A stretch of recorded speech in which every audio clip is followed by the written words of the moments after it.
Look. Listen, Taylor.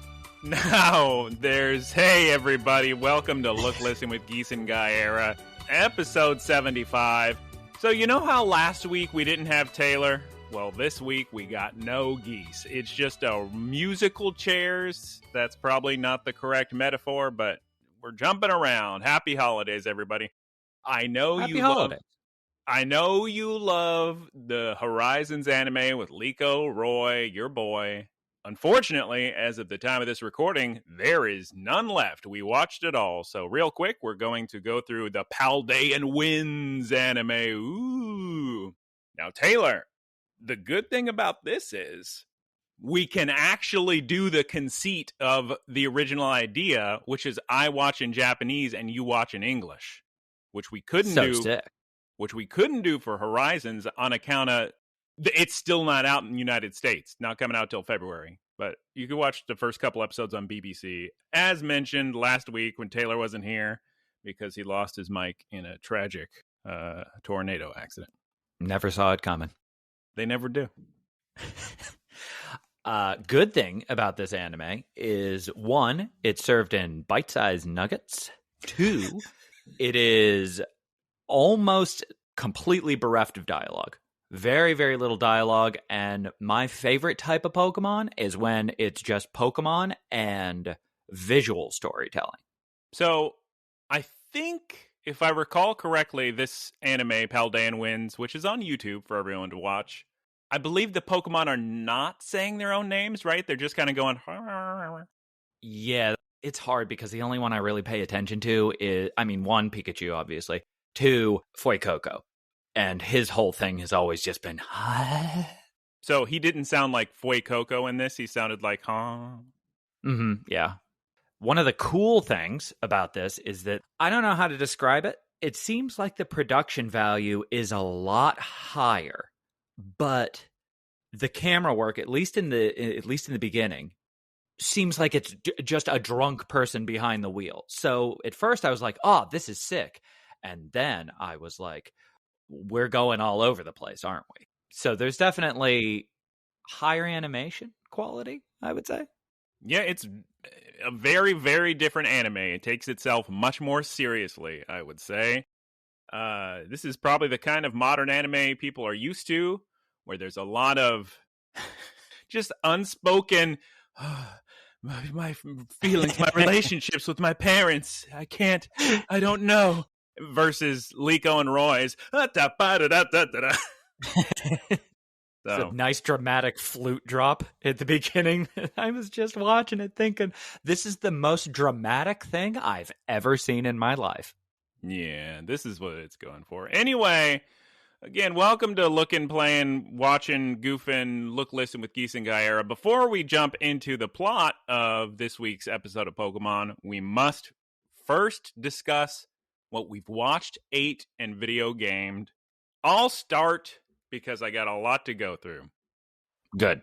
Clambos, as mentioned last week, it's got to be the biggest movie week of the year. I used every single one of my AMC A-list movies, and I even had to cancel some movies to see other movies. And there's some movies that are playing at the Egyptian I want to see, but I can't see because I'm watching another movie. So let's go down the list. When's the last time you maxed out your AMC? I don't even know. Because normally it's one movie. Yeah. If I'm going wild, it's two. 3, couldn't tell you. I do not recall. So I watched Eileen, which is based off of I believe a pretty old book. It's a music video.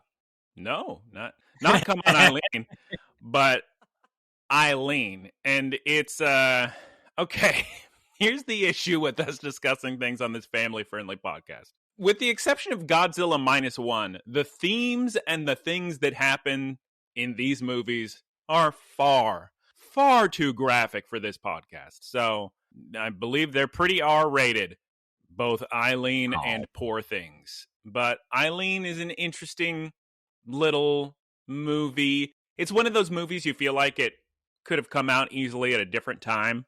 I've been noticing a lot of those lately. I've seen a few recently where I keep thinking, what was the last one? It was called like The Woman King. I think, took place in Yeah. Africa. It had Viola Davis. That just seemed like it was, in the 90s, 2000s. So it stands to reason on account of these are based on older books. Poor Things is based off of a early 90s book, and I believe Eileen is based off a much older book. It takes place in Massachusetts, 1960s. Little mousy girl who was in that movie with the old doctor from Doctor Who. So the girl's name is Thomasin McKenzie, main character. Oh. What is the movie's name? Last Night in Soho? I think that's what it is. Yeah, she was in that, and she was also in Jojo Rabbit. She was in Jojo Rabbit? I believe so. Wow, she would have been young then, huh? Yeah, a child? They were both really young. Not yet a woman grown. So this movie, she has to put on a Boston accent, which I didn't realize until far too many minutes into the movie that that's what was going on. The first scene you see her, words come out of her mouth, and another character replies. And I said to myself in that movie theater, nope, you're already taking me out, because in any real world, in any normal world, the character would have replied, what did you just say? Because nobody could understand. And it wasn't until so much later, because in the back of my head, I was like, oh, wow, I wonder what the story is. This British woman, why she lives in Boston, Massachusetts. What's the story? Why did her and her father move to Boston, Massachusetts? But no, she was just trying to do a Boston accent, and, good A for effort. Whenever I see that, I wish more people would just do the Chernobyl thing, where they were like, it didn't sound very good.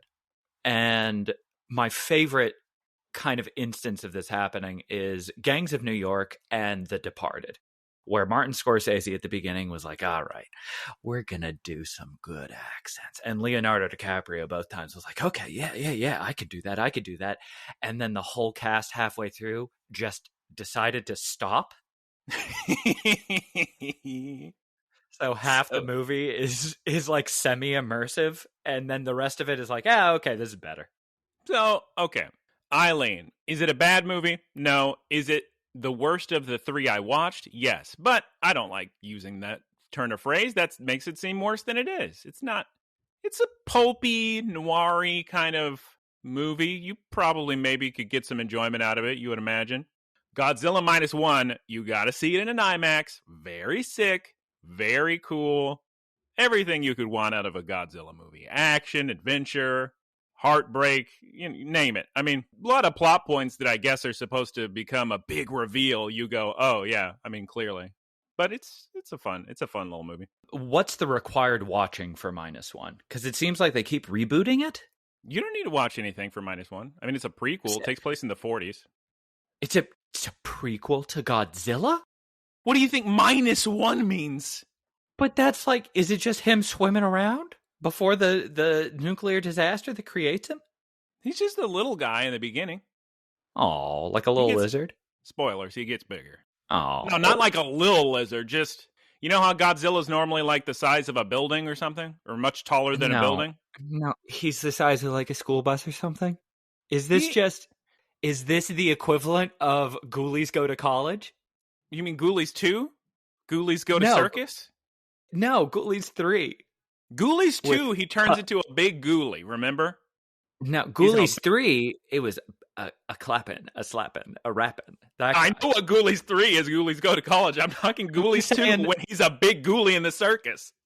Is this little baby Godzilla goes to school? Is this Godzilla's first day at school? He's not a baby. He's very large and in charge, but he gets bigger. Anyway, Poor Things. Poor Things, I've been interested in this movie for a while, so I was very happy to see that there was an early screening for it before it officially comes out. And it's so funny for these screenings.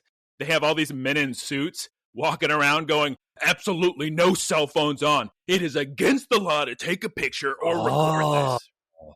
But I had my earbuds in because I was watching a stream, and I walked up to him and I said, wait, did you say there's no previews? And he said, no, I said, this is a special preview event. There are trailers, but there were only 2 trailers. Okay. Ooh, were they trailers that aren't out yet? No, it was dumb trailers. Oh, that'd been sick. Yeah, well, what are you going to do? Poor Things. What an interesting movie. Oh my goodness. I really liked it. This is the same guy that did Killing of a Sacred Deer and all our favorite movies, The Lobster, and he did The Favorite. I like The Killing of a Sacred Deer better than The Favorite myself. This isn't a horror movie. I think Poor Things is described as a dark comedy. It's okay. How to not spoil? I'll just go from stuff from the trailers, I guess. Victorian setting, but I don't know if the book is like this, but the film is very much a fantasy Victorian England. I think there are some things, or it opens in England, but anyway, it's a fantasy. I think you see technology. I think there's definitely technology in this Victorian world that is way beyond anything in Victorian times, and also far past anything we have. So that's real. That's real. What did you say? That's real sick. Oh, real sick. So it's a fantasy type movie. I wouldn't use the word steampunk at all, but you get vibes of, like, you could say some of the design is kind of Wes Anderson-y, maybe a little Tim Burton-y, but it's very good. The camera work, the filmmaking decisions, how they're jumping between different styles of filming, the music is out of control. I mean, this is just... I recommend even the opening shot of this movie, just the colors. I was gripped from second one. Just, this looks so good on a screen. So, regardless of how you feel about the plot of it, which I enjoy, just experiencing this film is worth it because it's so interesting. Very R-rated though, so be prepared for not like violence, just the other things R-rated movies are.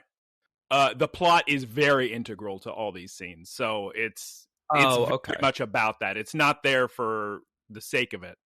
Or is it there for the sake of it? No, it is not there for the sake of it. It's integral to the plot.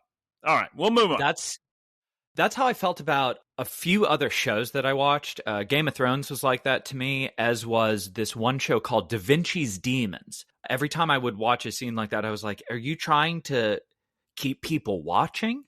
The Game of Thrones HBO series, they actually stopped doing that as much later on. Yeah. It was a marketing reason to do that. It was literally how they sold the show to get people to watch it, because they got to go, oh, you like Lord of the Rings? Well, how about a dark and gritty Lord of the Rings that you can only do on HBO? So like, it was put in there on purpose to try to get marketing people behind that idea. And I mean, Song of Ice and Fire are not books that are family friendly. I mean, they are very dark, wild books. So, I mean, it works. Anyway, let's move on now to my Eaten of the Week. Far too many movies, no time for video games on here, but listen to last week when I said that Baldur's Gate 3 is cool on a PlayStation Portal. Now then, I ate 2 giant, enormous popcorns during these movies. Too much. I'm not going to eat popcorn for a while. Not each. It was just one movie. Oh, okay. But I ate a bunch of popcorn. And then also ate a little bit of healthy food of, it was a sweet green. I ordered an item, but then removed everything in the item because it said hot honey chicken. And I went, oh, I like hot honey. And so I ordered that. And then you said no chicken? Just give me the hot honey? I thought it was going to be hot honey because that's the name of the item, but no. You start walking, you see it says honey mustard, and I went, oh, I don't like honey mustard. So instead, I removed the honey mustard and some other things in there, and instead just got crispy onions, herb or herb roasted chicken, depending on how you enjoy saying that word, herbed or herbed quinoa, veggie slaw, pesto vinaigrette, chickpeas, and spicy broccoli. It was pretty good. Spicy broccoli? I don't know. It tastes like broccoli to me. People play so fast and loose with the term spicy now. Everything's spicy, and it's just like, oh, we put a little paprika on it. Oh, there's a dash of chili powder in the sauce. All right, now time to move on to Taylor's Playing, Watching, Eating this week. And my question to you is, what do you mean almost done with Future Canoe? Did you binge his entire YouTube catalog? Now listen. Oh, my God. I have a problem with binging stuff when I do it. It's part of ADD. I have watched nothing but Future Canoe all the time. Every video. I can't stop laughing. Him just bumbling, like dropping ingredients occasionally and doing his little voiceover where he goes, oh, is so good. Everybody go watch his videos. He goes, oh. Yeah. He does the Taylor. Oh. Yeah. It's just everything he does is just very, very, very funny. He deserves the amount of success he's getting. He deserves He doesn't own a whisk or a stand mixer, so he's making all of these recipes by whisking with a fork. And the idea of making custard and whipped cream with a fork is absurd. So it's very funny. I finally, to continue my trend of doing the exact same thing for months at a time, have gotten the Neo 2 plat. Now, what I ask you, because I ran into this problem with Spider-Man, I get the platinum in the base game, and then I just blitz through the DLC, don't care about the trophies because I already have that plat. I don't care about the 100% as much as the plat. Are you big into 100%? If I went to all the trouble of getting a platinum, it's annoying for it then to say 62% next to it. Yeah. But it's not to say I have 100% in all games with a DLC and a platinum next to it. That happens a lot. For instance, Resident Evil 5, where we played that game every second together and got every single trophy, and we completed this mission of the final DLC, Last Nightmare or whatever it's called, and I did everything correctly, and the trophy did not pop. Taylor got it. I believe Taylor has 100% in the DLC. 96%, and you have like 95%. What a crock of baloney. Am I right? It is something that frustrates me, the fact that you didn't get that trophy. We can still do it. We have time. As long as the PS3 servers don't turn off, we can still get that trophy. That trophy was so hard to get. Well, I need somebody to do, because think of how difficult it is to get those trophies without playing co-op. Because some of them get 100 headshots in this, because as you probably know, Clambos, Resident Evil 5 is co-op only game. So, Sheva. Oh, Sheva. Yeah. Chris. Bring me an herb. I thought you said shut up. It's a co-op game. You can play with another person. If you don't, you can play with an AI. But the problem is, if you play with an AI and you're trying to get the trophy for getting all these kills, the AI is going to get all the kills. So you have to play with somebody else and say, don't shoot anybody. Just give me all your weapons and ammo so I can get this trophy. But anyway, go on. What are you talking about? Neo? That happened to me real hard with Final Fantasy 15 because I am one of the 12 people on the planet who adores Final Fantasy 15 base version. I got the platinum in it, and then they released all the changes afterwards. Biggest chapter 13 hater, Taylor over here. Just so great. I love when the game's like, hey, guess what? You can't do side quests anymore because it doesn't make sense for you to do side quests. Great choice. And then they released all the DLC. First pack comes out, and I'm like, okay, maybe I'll wait for the other ones. All of them come out, have free Royal Edition, just haven't gone back to it. So I'm stuck at 50-something%.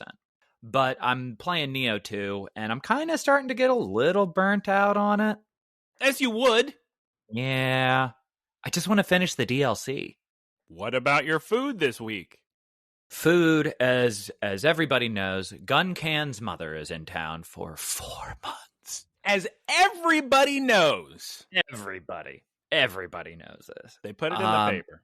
She is one of the types of people who does a lot of cleaning and cooking because it's a way of relieving her kind of anxious energy. So I haven't cooked at all, which is very difficult for me because I enjoy cooking. It's therapeutic for me. Unfortunately, in Turkey, they don't sear meat.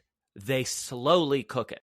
So everything tastes like meat that's been slowly cooked in oil. And it's not a flavor I like. I'm not a big meat guy. Like if something tastes really meaty, I'm not excited about it. That said, she is a very good cook. Unfortunately, she has continually moved all of my spatulas from drawer to drawer. Not again. I know. And, yep, that's it. All right, sick. A whole week. You know what that means, Clambos. It's now time for some people's third most favorite section of the podcast, Pokénews. Pokénews of the week. Apologies to Pokénews of the Week fans, because today is probably one of the weakest Pokénews of the week you will ever receive. Is John Sarabi not coming in? No, he's coming. He's coming in clutch with the news that we will receive a bunch of news in about 7 hours.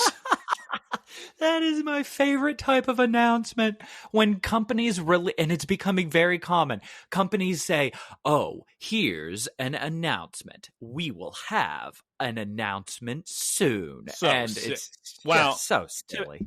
To be fair, when you're talking about Pokemon, the idea of a big presentation about Pokemon news is a big deal. And you do need to announce, okay, we're having a Pokemon Presents at this time, because people got to get prepared.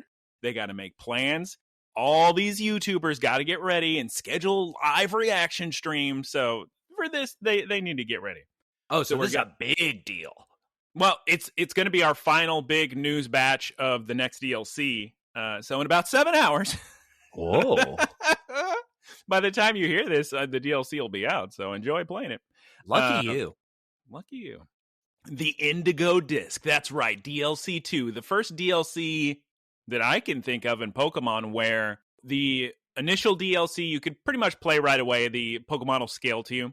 This DLC is a direct continuation of everything that happens in the main game and DLC 1, meaning you can't even access it until you beat the entire game and beat the entire DLC 1.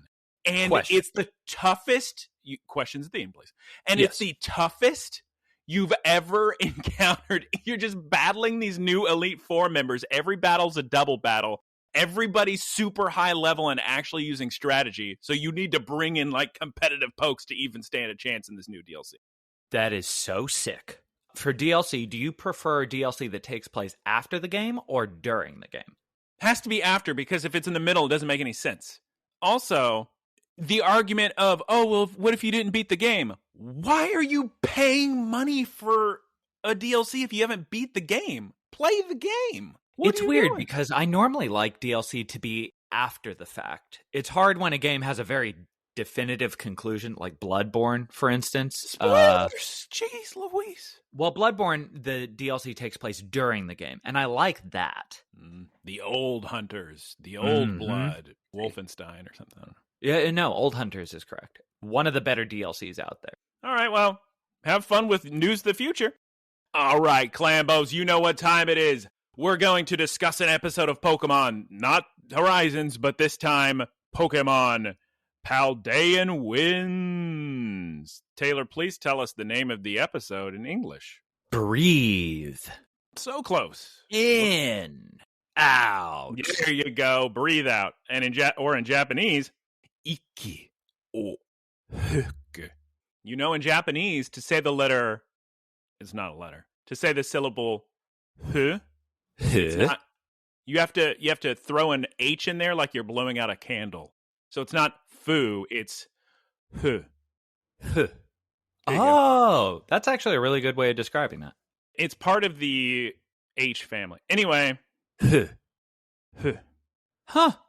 I mean, I can't take credit. The lady on Instagram that teaches you how to speak Japanese told me, and I said, great job. Still pretty sick. Shout out to Japanese ladies. Shouts out. Clambos, we open in Paldea. We get a first-person view from a little Pokemon. From a little guy's perspective. Who could it be?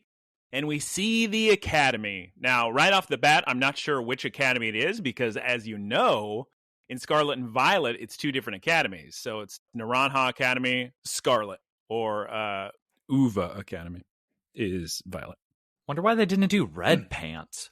Scarlet is more of an orange color, believe it or not. So it's Naranja Academy or Uva Academy, depending on which version you're playing. And this anime takes place in the Scarlet universe, much like Horizons, which is interesting. Canon playthrough, who's to say? Who's to say? Wait, so I'm not even playing the canon Pokemon? I'm playing Violet? I thought you were playing Scarlet. No, I'm playing Violet like a chump. No, most people prefer Violet. Miraidon is so sick. Well, I mean, I agree, first of all. Second of all, purple is the better color. And third of all, Violet is just sick. That was a very flimsy third reason, but the first two are true. We see a bunch of fletchling flying by. There's a Pommy running through. Taylor, would you say this is South Province Area 1? That's what I thought. If you're looking at the angle, you're looking at the crater school, and the crater's behind it. It would have to be south of it. Well, when I was watching it, I was like, oh, that's my academy. But now that view is crumbling around me. No, it is the same thing. It's the same. Just like, parallel universe. You're good. Yeah. So the little guy is walking into the school. He's so short. Is this just the smallest Pokemon?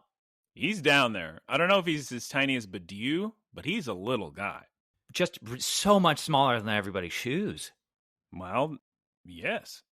There's a bunch of kids running around. They got some balloons. There's a man on a Cyclizar. And then in Cyclizar's eye, we see the reflection of the person or Pokemon we've been following. It's a little baby Gimmighoul, which I wish Geese was here because she's always ragging on his evolution.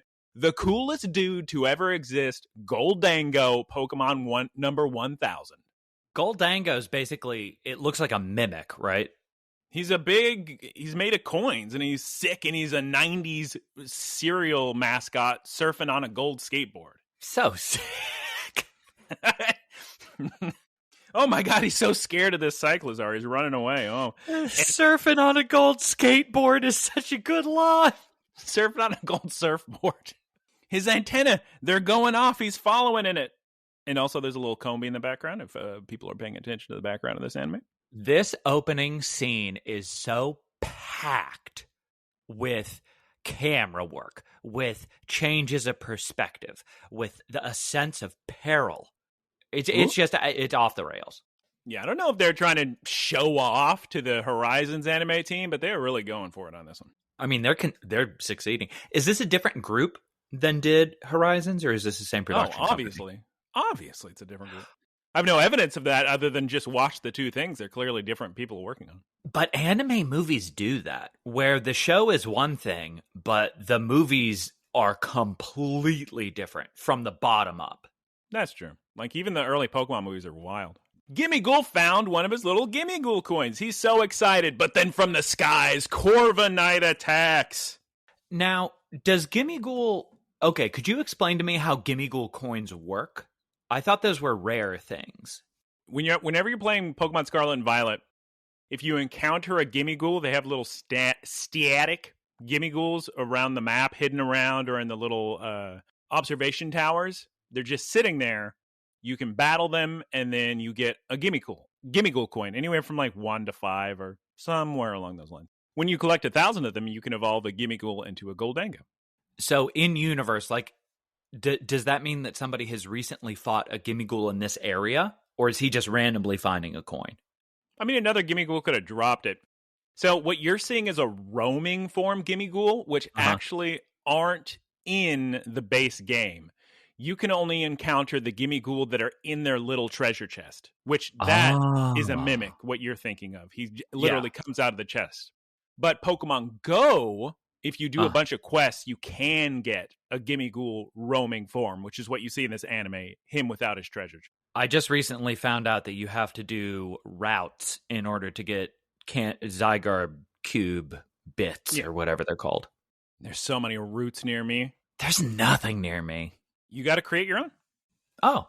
Now then, if any of you are familiar with the lore of new Pokemon in Scarlet and Violet, you'll know that Corviknights aren't very safe in the land of Paldea.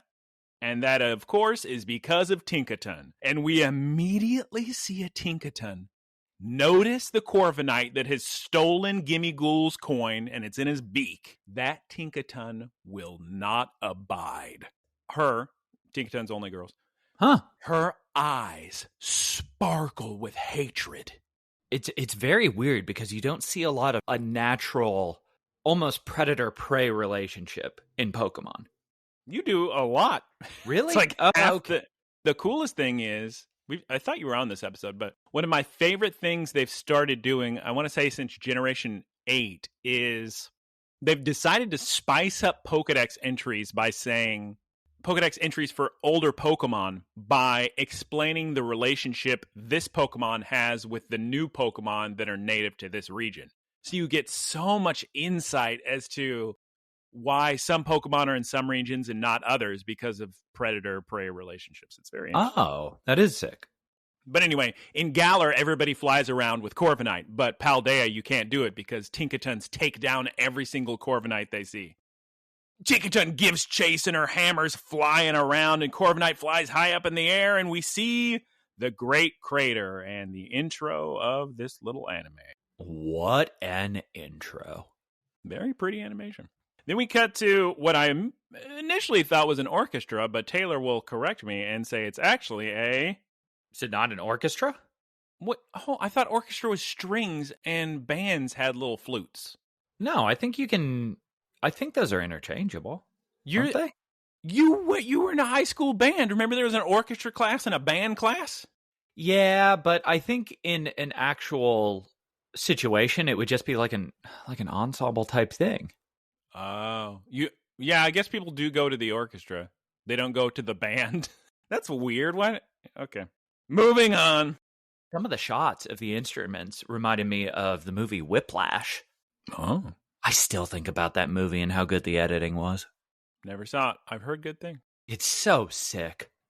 The editing is just outrageously good. I recommend the film Sound of Metal. Very good movie and good message, too. I believe it won something. Did it win Best Picture? It was certainly nominated.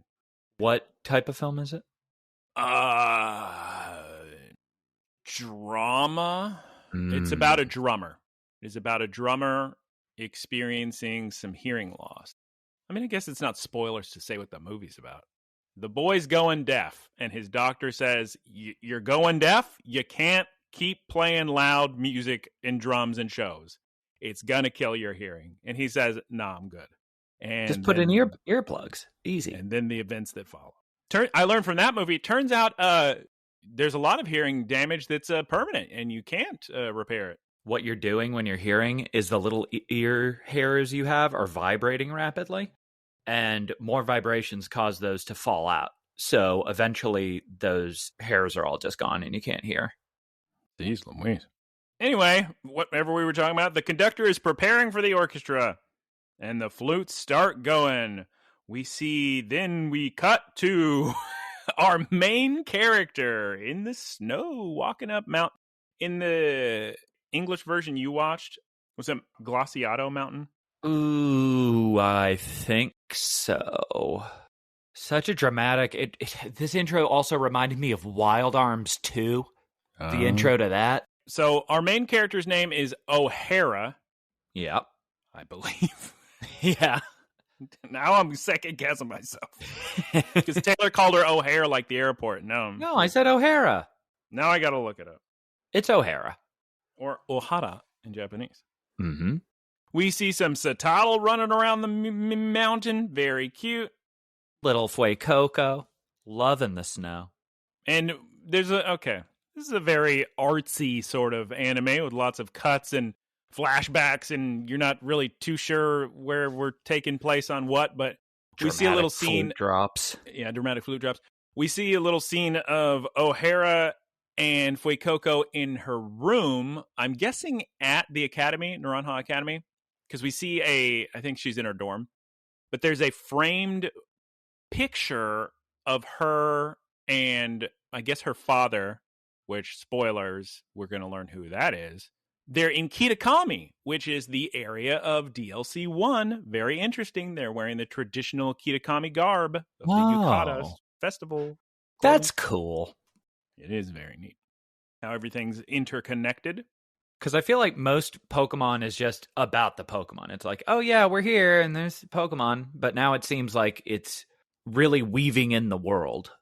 Yeah. Well, it's funny. I don't know if they did this in English, but in Japanese, as soon as this episode ends, it just cuts immediately to buy Pokemon Scarlet and Violet and buy the DLC. And when they do that, you go, oh, I was trying to enjoy this. But yes, it is very much just an advertisement for the video game. Thank you. That's good.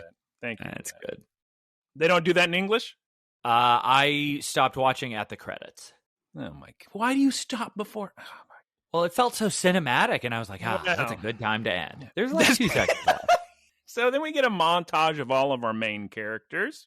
We see the girl O'Hara with Fuecoco. Then we see somebody I called battle girl who is actually a man named Aliquis. Is that it, Taylor? I don't know his name. I called him Mr. Insufferable for a while.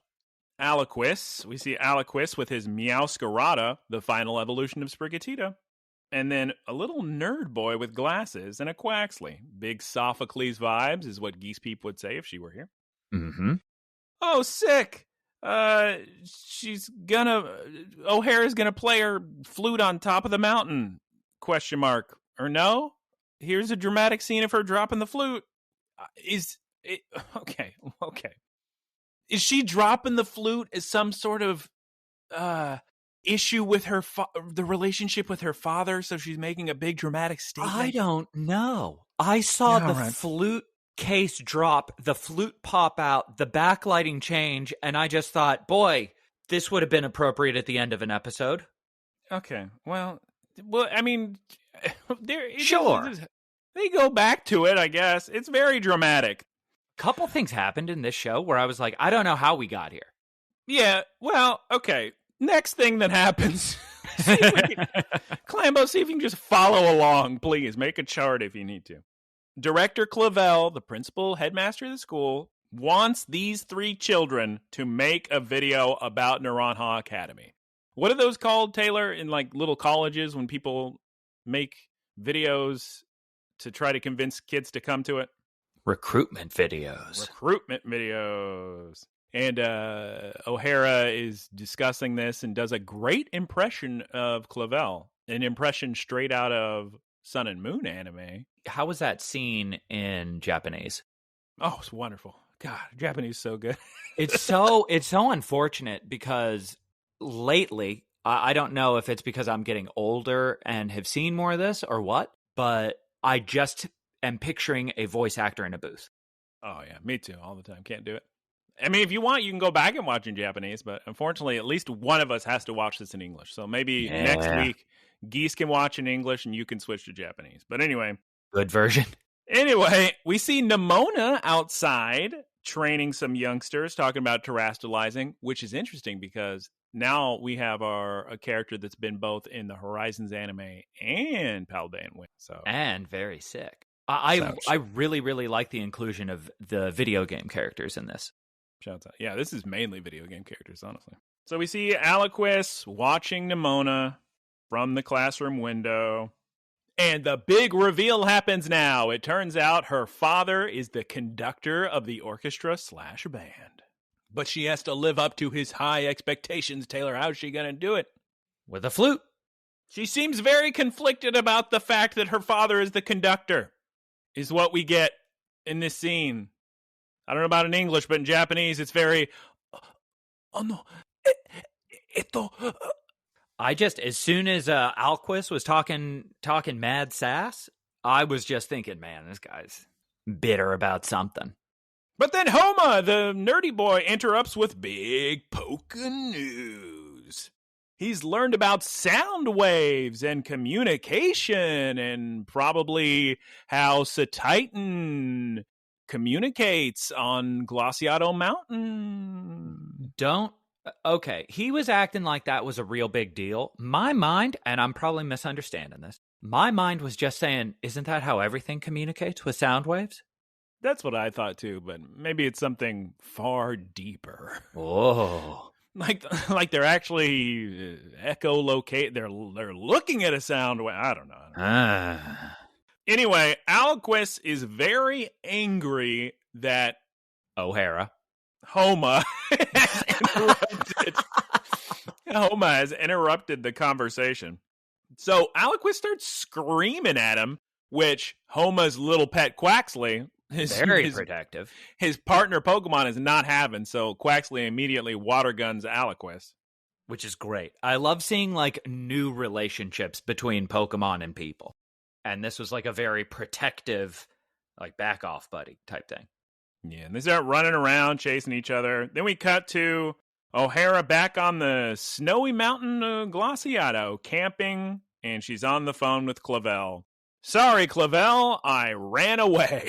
I'm not going to do the video presentation. Instead, I'm going to camp up here to do my treasure hunt, because as you Clambos know, in Pokemon Scarlet and Violet, the big plot of the game is you do your treasure hunt. So go off and learn what is your treasure, and you find it. And she uses that as an excuse to run away from her responsibilities. I really like that that's integrated into the plot, the treasure hunt. I mean, if they're trying to sell copies of the game, they better integrate as hard as they can, I guess. Yeah. Clavel is very supportive. I don't know about English, but in Japanese, he's very supportive. He's like, it's perfectly fine. You're good. Yeah. I wish you the best. You're good. Find your treasure. Yeah, go. Run away. Call it whatever you want. We see O'Hara eating some apples with her little apple blanket. Oh, hey, look who walks up. It's Arvin, which, Taylor, you need to beat the game because Arvin's the best character in the game. Spoilers, so. I have helped him beat 2 Titans. Nice. And he's pretty sick. Oh, he gets way sicker. Wait, no, that's bad. Because the dog. Dog's fine, don't worry. Oh, sick. Or not sick. I mean, that is spoilers, but Pokemon's not going to do that to you, don't worry. Yeah. They're going to do something to you, but not that. Okay. Spoilers. Oh, God, where's Fuecoco? I can't find him anywhere.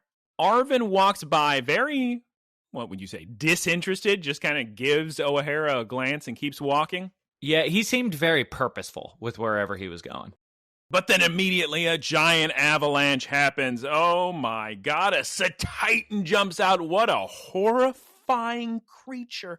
It's so big and so scary. Way scarier than anything in the Horizons anime. Felt the exact same way. The sense of peril that happens, one where the little wandering Gimmighoul fella is wandering around between all the shoes. And this scene, I just kept thinking, this is such a strange dynamic between people and Pokemon. Like, I thought Arvin, not going to make it. Yeah, he's going to get eaten if something doesn't happen to save him. But then we cut to a flashback, which it's not too clear it's a flashback, but you realize pretty quick enough. It's Alquist filming in the school, saying hello in many different languages. Does he do that in English? Does he say like hello, konnichiwa, etc.? Yeah. So they are going to do their project that they were assigned. Even though he asks Homa, because that's who's filming, right? Let me double check the name. He asks the cinematographer. Oh, who is Homa? The nerd boy. If that was good. And Homa says yes. And I thought it sounded so disinterested. Yeah. In Japanese, he says, while pointing towards a bust in the school, he says, "This is some really important guy from our esteemed academy's 800-year history." Then he says, "Was that good?" And he's like, "Yeah." Perfect. Oh, hey, O'Hara is walking in. This is clearly a flashback. He starts filming O'Hara. O'Hara does not want to be filmed, it appears. She explains to these two that she's going up the old Glaciato Mountain. For a treasure project. Tallest in the region. You gonna play that flute up there while you got your flute? Not to play it. To leave it. Oh my God. I like how I'm shortening in my notes very irresponsibly because I can shorten a name in my notes if I know who the character is. But if I'm going to shorten these brand new character names and I just read Al, come on now. That's not me looking out for future self. Al bites into what I thought was a very spicy berry, but it's actually much more like a Wonder Ball. Ooh, wonder, what's in a Wonder Ball? Is the tune exactly? Yeah. What is the tune? Oh, I wonder, wonder, what's in Wonder? Yeah, or what's in your Wonder Ball? What's in a Wonder Ball? Or a Kinder Surprise. He bites into this thing.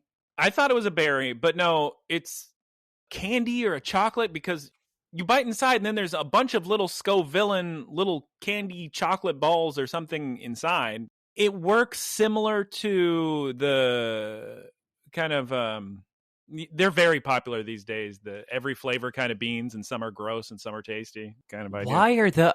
Why did those ever catch on? Because it's funny in a group setting. That people get to laugh. Ha ha! You got dirty socks instead of vanilla. Ha ha ha! You got grass clippings instead of green apple. I wonder who was in charge of synthesizing those tastes. Synthesizing. I mean, I don't think he's actually eating grass and poop. I think he knows what the smell is. So yeah. Or she. Okay. So then we get a little very important offhand remark from, what's his name? Home? Ramono. Homa. So then we get a very important offhand remark from Homa where he says, when Titans are calm. Is this a remark out of nowhere, or was it somehow brought up? Because it sounds like it's coming out of nowhere, me telling you this. Yeah, a lot of the plot was not organized well. It's an 11-minute video. We don't have time to build up to anything. Sorry. It's a 10-minute video. Okay, so... And 3 minutes of it was the intro. Yeah, so Homa offhandedly remarks, when Titans are calm, they sound like little flutes. And now we flash forward like Lost. And O'Hara remembers this offhand remark. The funny thing is, if this was in a normal show, he would have said that. Then they would have continued to the point where she finds a Titan. Then she would have remembered that. So you would get it 2 times. Yeah. Instead, we get the flashback immediately before it's important. Anyway, she dropped the flute, so she's in trouble. What's she gonna do? There's no flute around here. Also, where's Fuku? Nobody knows. Arvin is running for his life. There is not a piece of me that thinks he will survive. The animation style, scary. Animation style, you don't feel like he has any sort of plot armor. The Titan is just on top of him. So O'Hara just starts to pray, and her prayers are answered because who shows up? Fuku. And he's covered in soot? Oh, I thought it would have been snow on account he's in a mountain. Well, it was all black. Oh. The flute is too. I was very confused by that. That's right, Clambos. He's got the flute in his mouth and is making little noises. And Titan is screaming. And just as he's about to eat Arvin, O'Hara grabs the flute and starts to play it. And it's a nice, calming song. She is playing 1/3 of the flute, right? I'm not a flautist, so I couldn't tell you. Ask a flauta, and they may be able to tell you exactly. I do think most of the animation budget for this episode went into that flute. It's a very well animated flute. Good work, flute. So Titan stops his rampage and just walks away to, you would imagine, it's baby Citadels, because there's some Citadels running around. So probably the Titan was only upset because it was being territorial, watching out for its infant baby Citadels. And Arvin does look like he would steal a Pokemon. What? he looks like he would be a poacher. Jeez Louise, if you say so. So then Arvin and O'Hara have a short conversation. Fuku, as usual, looks very head empty. This anime is so serious. Again, apologies for saying this every 5 seconds, but I don't know about English, but in Japanese, it's just so brooding, and they're discussing their relationships with their parents, and it's all pretty heavy, yes. And then Arvin just walks off. And then we cut to an applauding audience in the school band orchestra performance, and they're all clapping for O'Hara. We see a bunch of the school staff and gym leaders in the audience, very sick. And Fuku is yelling from the wings, all for O'Hara. And I have nothing written down. Did the credits just start right then, Taylor? It's a very weird ending. It's a very weird episode. It makes me very curious to see what episode 2 would be like. Very artsy. So if you like artsy and real sick animation, honestly, just watch this to see the Pokemon, because who doesn't love seeing Pokemon run around, being sick, being cute? Yeah. It's very short, too. There's almost no plot. You don't really need to know what's going on. Almost no plot. Selling point. So, how do I feel about this episode? I'll be honest, I'm a little disappointed because when this was first announced and first released, I heard really, really good things about it. I hadn't watched it yet. I think we've had enough good episodes in Horizons now that my expectations were a little too high. Wasn't bad, but I don't know. I wasn't blown away. So 8.0? Do you think your opinion was soured by the advertisement at the end? No. Oh, okay. I mean, it's not like you're telling me something I didn't know. I am aware that everything is advertisement to make more money. Right. That's why the anime exists, because if you make an anime, people will buy more video games and merchandise. Yeah, Marvel Cinematic Universe. It's just like, it's just in the United States in English, they're going to pretend that's not true. But in Japanese, they're like, all right, you watched it. You know what this was. They are very direct with their advertisement. I'll give them also, that. That's not, even though that is true, that doesn't necessarily mean that everybody who worked on that project is just some bitter old man that doesn't love Pokemon. Yeah. Most people involved in creating Pokemon today in 2023 love Pokemon. They grew up with it and they think it's super sick. So there's still passion in it, even if it, at the end of the day, Pokemon only exists because of capitalism, because it makes a lot of money. So what are you going to do? Yeah, that's true. I liked it a lot. The only issue that I have with it is I know I'm going to forget this episode very quickly. And that's kind of like, I enjoyed watching it. It's not long, like I said. So it's not like you have this huge time investment and feel like your time's being wasted. Animation is really, really sick. I would love to see something a little more coherent. And I don't know, because I would like to say more lighthearted, but that's what we have Horizons for. Well, luckily for you, I don't think you need to remember what happens, because I don't think the idea of this is to have some long plot line you need to follow. I think it's just, ooh, look pretty. Yeah, that's true. Sick intro. So what's your score of the week on a scale of 100 on a 45-point scale? Oh, a scale of 100 out of 45. I'd give it like a 32. Nice solid 32. Yeah. No. Regular video game score. I'll give it an IGN 7.5. Got a little something for everyone. Wow. I thought you liked it more than that. I did, but it's like I didn't like enough of it. Like, I was confused by the plot and the characters, and I liked everything else. So I don't even know what that means. The next time Geese is here, we'll ask for her score of the week. Score of the week with Geese.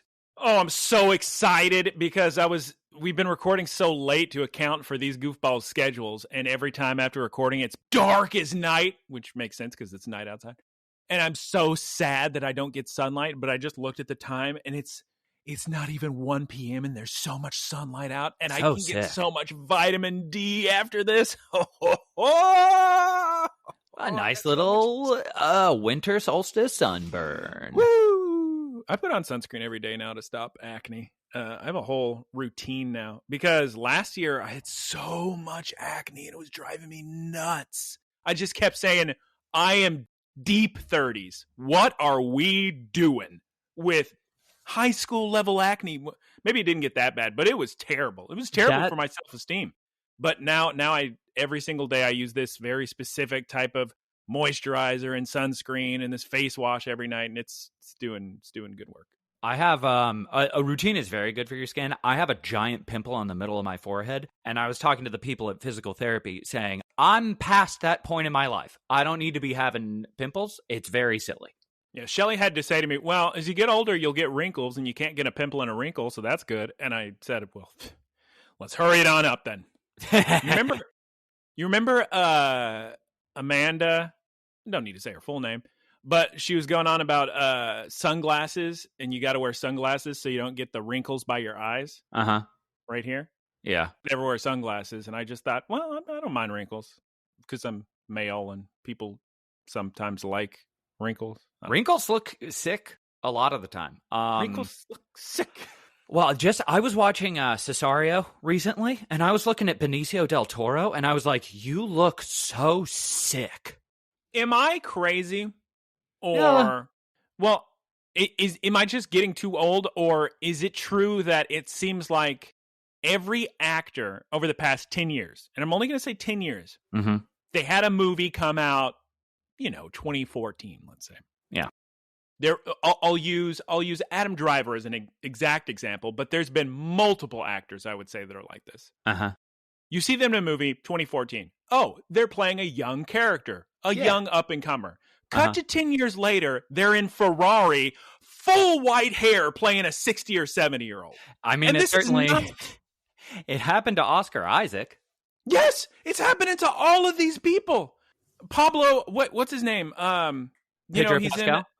Pedro Pascal. It's literally, you watched him 10 years ago. Oh, he's playing the super young character 10 years later. Look at this old, grizzled 60-year-old. And I'm going, what's going on?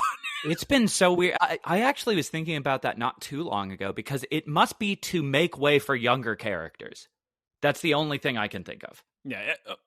Hopefully, realistically, it's just, let's have him play younger. Now let's have him play older. Let's put the makeup on. But when you're just watching these movies and you remember the last time you saw that actor play a character, you'll accidentally think, did I miss 40 years? Yeah, that's what I thought when I was... What was it? Kenobi. I was looking at previews for that because I never watched the show. And I was just thinking, man, Ewan McGregor in 1 year has aged 25 years. Yeah, it's the worst. All right, Clambos, I'm very hungry, so I suppose that means it's time to wrap it up. Hungies. Got him. Geese, let's take the wrap up. God, what if I just copied and pasted her audio from it? I mean, that'd be pretty great. You could. No, I'm sure that's illegal.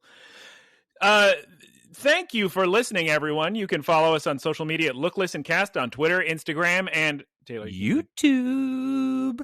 Thank you to Keith for our artwork. You can follow him on twitch.tv/KeithSquared. Shouts out to Professor Ticklebits for the website and boilerplate. You can follow him on twitch.tv/prof_ticklebits. And as Geese has been saying, and I guess we're going to keep saying for the next several weeks, sounded so bitter. Yeah, I was like, what? Who would have? So annoyed. You can watch his big Game of the Year stream on January 6th, probably 8 p.m. Probably 8 p.m. Central. Who's to say? Who's to say? Thank you to all our supporters. You can support us by going to looklistencast.com. There's a link there, or if you listen on the podcast apps like Spotify or YouTube podcast app, I think there's a link there as well to support. Please recommend this podcast to your friends because there's no swearing. Great. Also, your family because great no for swearing. Grandmothers. Yep. Sorry, and great for grandmothers. Yep. Also, please send your questions to looklistencast@gmail.com because we would like to read a question every week. This week is from Geese Peep on account of she's not here. She gave a question that says, what Pokemon would be the best kisser? We're not going to entertain that. It's Jinx, the only one with the giant lips. Yep. And then her real question, what Pokemon would be the best hairdresser? The answer, of course, is either Quackval or Quaxwell because they're so obsessed with their hair. Or Jinx. Or actually Jinx as well. Taylor, do you have any other guesses? No, just Jinx. Would also like to say that I caught a cast form finally in Pokemon Go, and I'm just thrilled. Good work, Taylor. What a question, Geese Peep. Thanks a lot. Let me see if I can think of anybody else. Jinx Peep. Oh, actually, wait a minute. I know who would be a good one. Swinub. I think Geese likes this Pokemon too. Steenie. Here, look up Steenie, Taylor. All right, I'm looking it up. Steenie, huh? Steenie, I mean, that's not really hair in a traditional sense, but... oh, boy. And look up Serena. They both have long, flowing hair that is, I think, just plant material. Ah, whoops. Well, Serena from Mortal Kombat does not have a hair care routine. It's Serena. See on my Serena? Oh, yeah, I would vote for that one. Or Swinub, which I think is just a bunch of hair, right? I mean, he has, like most Pokemon, he's got some hair on him, yeah. No more, I mean, what's the evolution of Swinub? Piloswine. Piloswine? Okay, I'm voting Piloswine. And then Mamoswine. Yeah, they don't have any hands. How are they going to be a hairdresser? They can do it. They can do it. Everything's falling apart. No. Being online and looking at a specific website and saying everything's falling apart, I always think of like Tron or what was that Ryan Reynolds movie, Free Guy, and just picturing like an online world crumbling. Is there a new Tron movie coming out? Did I just hear that? Or just Ghostbusters? There was a Tron 3 that was deep into production, and they canceled it for whatever reason. I'm so upset I never got to see Daft Punk live. They got to do a reunion tour at some point. They will. Because there's this big, giant rumor they were getting back together because after the Alive 2007 tour, right? That was the big one with the album. Yeah, and I think that's the last time they toured, isn't it? Oh, my God. That album's so good to listen to while you're playing Smash. Oh, it really is. Alive is still one of the, like, I try to think of live albums that are better than that, and it's just, it's so good. It was 5 of all time. Yeah, same. So good. So good. God, Daft Punk. Please, listen. Jean-Baptiste de Manuel de Michel the Shell with Shoes On, and John, the other guy. What's the other guy's name? Battlefield. One guy has such a French name and the other doesn't. Oh, yeah. And Thomas are really letting me down if they don't just get back together for a little reunion tour. Just, it's so unfortunate. Like, life is so... It's very funny in this regard. I respect them so much for just calling it quits, not having a big farewell tour, not milking it, just saying, no, we're done, and then sticking to it. The other part of me is like, well, Kiss has retired about 800 times. Elton John has. Okay, that's what I was going to ask is, are you allowed to have a farewell tour, or a reunion tour, I should say? Are you allowed to have a reunion tour after you announce we're breaking up, we're shutting down the studio, we're breaking up? That's all bands do. Okay, just making sure. Because I was thinking, was it the case that the reunion tours are just, oh, you guys haven't done anything in a while? And they're like, oh, okay, we'll do this. I didn't know if you were legally allowed to have a reunion tour after you broke up. That'd be funny if they said, no take backs. Nope. You're not allowed. So, yeah, please do that. Daft Punk is the moral of today's episode of Pokemon Look, Listen with Geese Guyera. See you next week for episode 2 of Paldean Wins. Ooh. What's the episode of that? Probably breathe out, breathe in, breathe sideways. Man. Goodbye, everyone. Goodbye. Three times. Goodbye. Yeah. Howdy, y'all. It's me, Geese Pete. Thank you for listening to the Geese Pete Productions podcast. Geese Peep Enterprises, doing business as Peep Industries, together with its subsidiaries, is a diversified worldwide entertainment company with operations in media networks, talent management, parks and resorts, multimedia entertainment, and consumer products and interactive media. Geese Peep Enterprises is a Dow 30 company.